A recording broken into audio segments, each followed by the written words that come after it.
Daily हमको ये कलाकार जितने भैया होने साउंड वाले भैया हो गए, कभी रात को 10 से 12 के बीच में तो परिवार के साथ बिताया ही नहीं होगा इन लोगों ने। 8 बजे के बाद भी बहुत मुश्किल हो गई। 6-7 बजे से हमारे साउंड वाले भैया निकल जाते हैं। ये हमारे कीर्तन शुरू होने के 2 घंटे पहले आते हैं और 2 घंटे बाद में जाते हैं।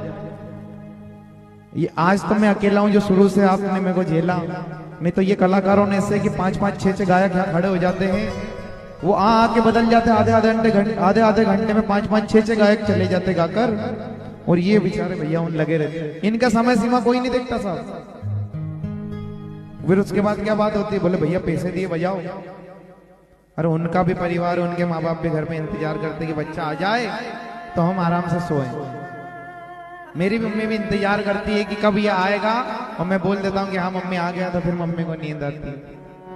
तो इनका भी परिवार ध्यान रखना। लाइव के माध्यम से एक ही चीज कहना चाहता हूँ,